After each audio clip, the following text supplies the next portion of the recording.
Hello, magandang araw po muli sa inyong lahat. Ako po ay nagbabalik, si Louie po ng Transformation Department. At nakaraan po, napag-aralan po natin ang patungkol sa companionship, kung saan nakita po natin ang ugnayan ng mag-asawa. Ngayon po, ang topic naman po natin ay procreation. Ano po bang procreation o pagpaparami? Ano po? Sa aklat po ng Genesis na kung saan iniutos po o sinabi po ng Diyos sa tao na kanyang nilalang na humayo at magpakarami. At sinabi pa niyang punuin niyo ang sandaigdigan. So ito isang utos ng Panginoon nung nilalang po niya ang unang tao na kung saan unang tao si Adan at saka si Eva. Ngunit ano po ba yung layunin ng Diyos patungkol sa utos na ito? Ano po? So ito po ba ay dapat at kailangan sundin ng bawat mag-asawa? Ano ba ang importansya nito sa mundo? At bilang mga anak ng Diyos, ito ba ay dapat sundin maging sa kapanahunan natin ngayon? So ito lang po yung mga ilan na kailangan po nating sagutin, bigyan ng liwanag. No? So ang utos pong ito, ang unang inuutos ng Diyos sa tao ay si Adan at si Eva ay ang pagkakaroon ng anak o pagpaparami nila ng lahi nila.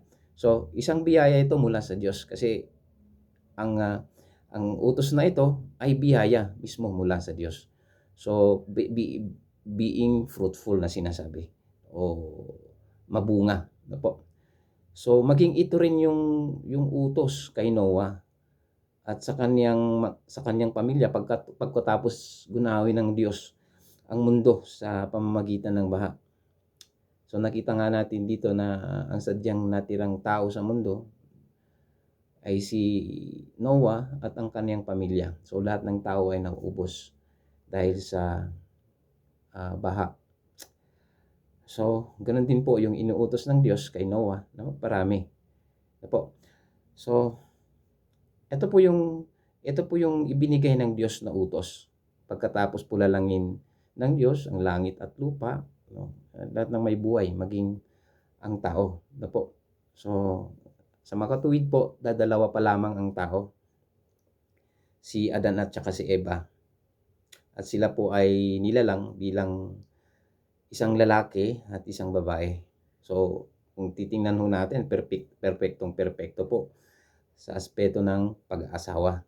Pagpaparami siyempre.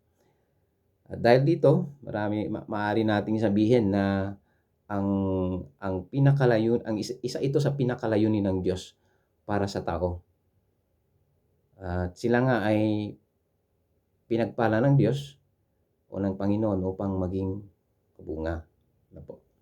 So, nakita naman ho natin si Adan ay nagbunga o nagkaanak. Dalawa sila ni Eva ng napakarami. Ano po? Kasi nabuhay po sila ng 100 years o 950 years to be exact. 950 years. So, dami ho silang siguro nilang naipanganak ano po o mga anak no sa alinlahi no. So sa tingin po ba ninyo question po, mahalaga pa rin pagbuwa ang utos na ito maging sa kapanahunan natin na kung saan kung titingnan natin mayroon na tayong kulang-kulang na 8 bilyong katao no po dito sa mundo no. So ano pong sagot niyan? Siyempre ang sagot niyan oo. Opo. So ang utos na ito ay mahalaga pa rin maging sa kapanahunan natin ngayon no. Bakit? Tinatanong niyo bakit?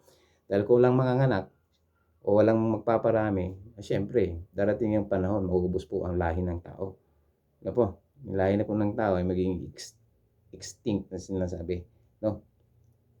So pagkakaroon ng anak o pagpaparami ay pagpapala o biyaya mula sa Diyos kasi hindi tayo mawawala kung ganun po yung mangyayari. So sa Biblia ano po marami pong mga bersikulo doon na sinasabi na pagkakaroon ng anak ay biyaya mula sa Diyos o pagpapala mula sa Diyos. Sa awit, sabi po niya sa 127 verse 3, ano po, kalughan ni Yahweh itong ating mga anak ang ganitong mga supling, pagpapalang mayroong galak. Yun po ang sabi ng Panginoon sa kanyang salita. No? So, sa pamilyang Kristiyano po ay ang procreation o pagpaparami ay nagbibigay sa mga magulang ng pribileyo na alagaan ng kanilang sariling dugo at laman, of course. So nakita niyo yung una kanina, yung kahalagan ng pagpaparami o procreation, na kung walang manganganak at magpaparami, mauubos ang lahi ng tao. Pangalawa po nito, ito po, nabibigyan po tayo bilang mga magulang ng pribileyo na alagaan ang ating mga anak o ang sarili nating dugo at laman. Na po. At sinasabi nga sa Ephesians 6 verse 4 na ang tatay ang nangungunang o tagapagtaguyod na para may lapit ang kanyang mga anak sa Diyos. Na po. So, sabi po sa Ephesians 6 verse 4, kung titingnan po natin, sabi po doon, at kayong mga ama, huwag ninyong ipamungkay sa galit ang inyong mga anak, kundi inyong turuan sila ayon sa saway at aral ng Panginoon. So, primarily, ang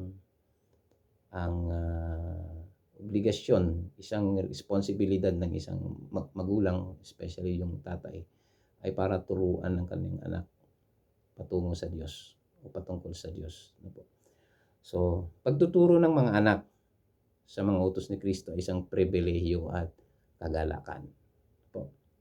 Ngunit, kung titingnan natin sa mga nasambit na natin, wala isa man dito na nagsasabi na ang pagpaparami o procreation o sa verse na binasa natin sa Genesis 1 verse 28 na iniutos sa mga mananampalataya sa ngayon o kailangang sundin ng bawat tao, bawat mag-asawa ang bagay na ito, no, ang utos na ito.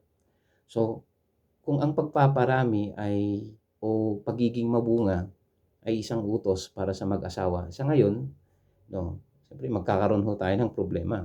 Maaari siguro nating sabihin yan kung sabihin natin na ang mga hindi magkaanak na mag-asawa, o sinasabi na may baog sa isa sa kanila o dalawa sila, no, na sila'y nagkakasala o nagdi-disobey sa utos na ito ng Diyos.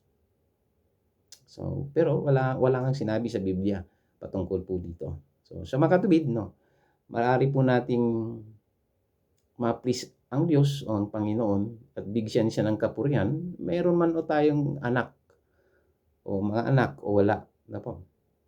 So, ang pag-aasawa ay hindi ni-require ng Diyos, nire-require ng Diyos. Matthew 19 verse 12 na po. Kung titinan natin doon. At maging ang pagkakaroon po ng anak, no. Kung titingnan natin, ang perfecto pong example nito is si Jesus Christ mismo. Si Yesu Cristo mismo. Kahit na di tayo mabunga physically, no, kung pag-aaralan natin ng Biblia, no, makikita natin na maaari na tayong maging mabunga spiritually naman. Hindi lamang po physically, no. Pwede tayong magparami sa kaharian ng Diyos, para sa kaharian ng Diyos. Na po. Sinabi po ng Matthew 28 verse 19, di ba? Humayo kayo, o kaya tumayo kayo, gawin ninyong alagad ko ang mga tao sa lahat ng mga bansa.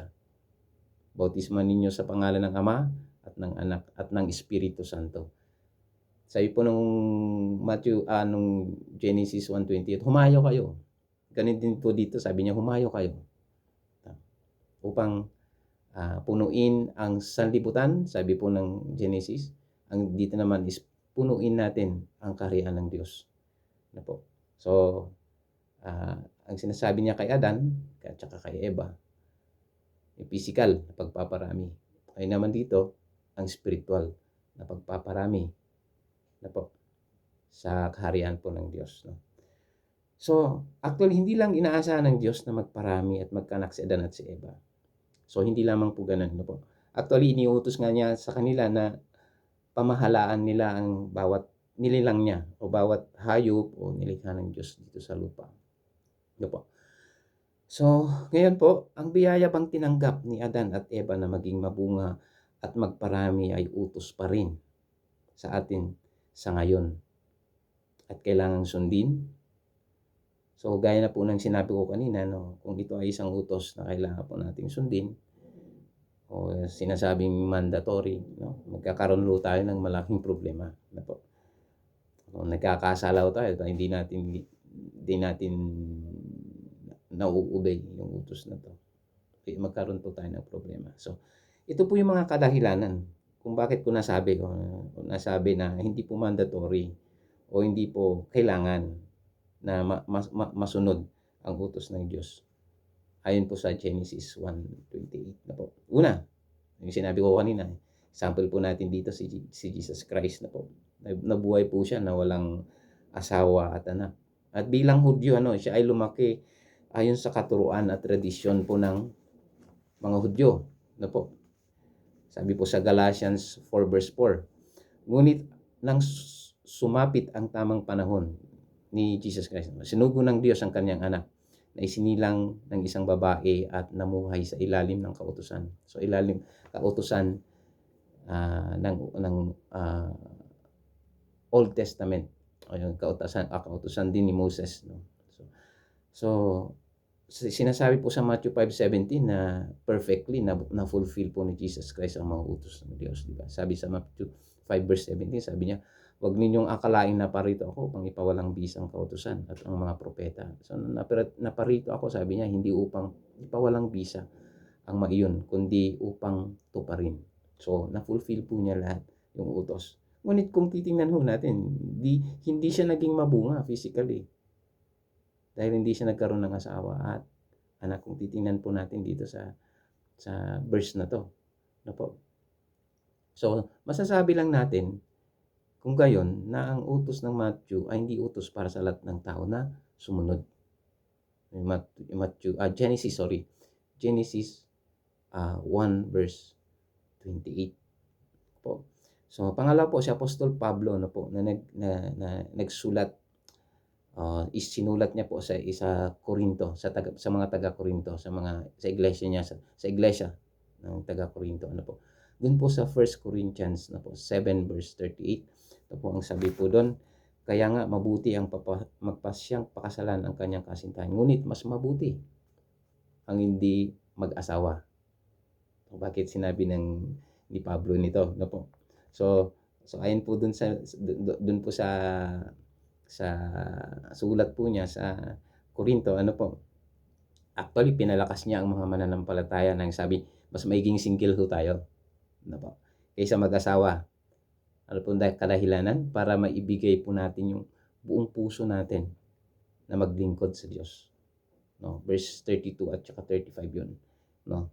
So, bagaman sinabi niya na mainam, sinabi ng Biblia na mainam na magkaroon ng asawa, ngunit mas mainam na walang asawa. Of course, sa ibang circumstansya o pagkakataon. Example po na, siyempre, pag may asawa tayo,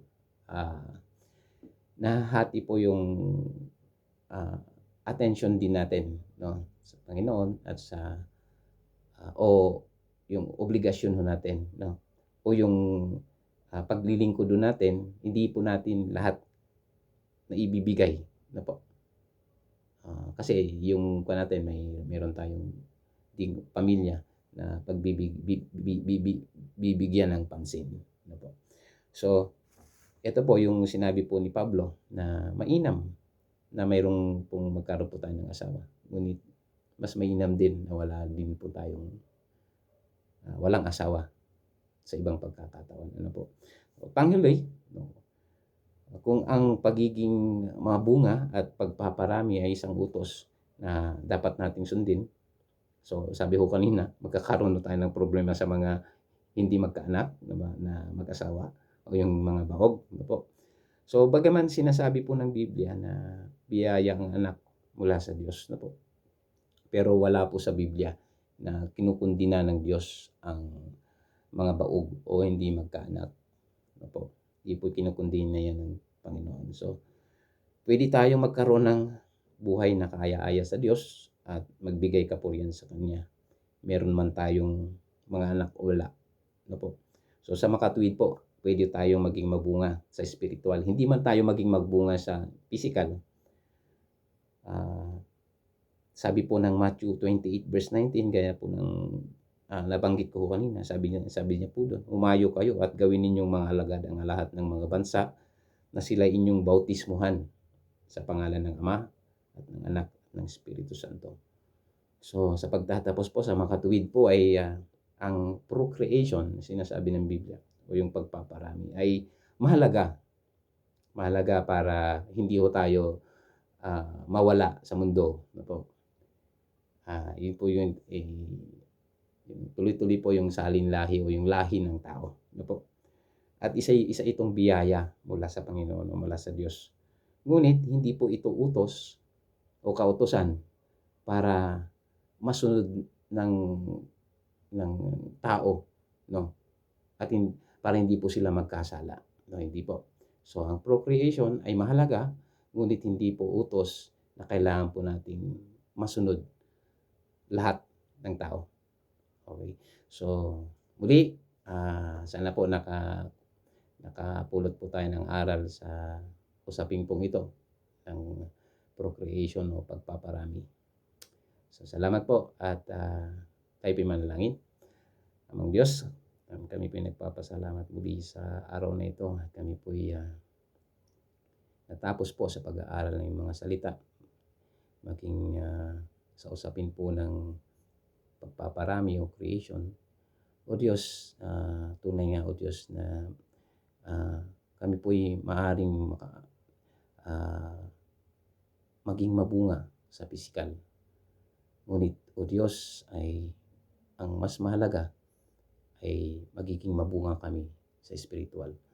And Lord, dalangin nga po namin, dalangin po nga po o Diyos na pagpalain mo bawat nakinig. At nawa po o Diyos ay pagpalain po sila, hindi lamang po sa pisikal, hindi lamang po sa material, ngunit pagpalain po sila sa spiritual, na maging mabunga po sila at makahakay po sila ng kaluluwa sa iyong kaharian. Panginoong Diyos, salamat po at binabalik po namin sa iyo lahat ang kapurihan, pasasalamat sa pangalan ni Jesus. Amen. Salamat po at magandang araw po sa inyo lahat.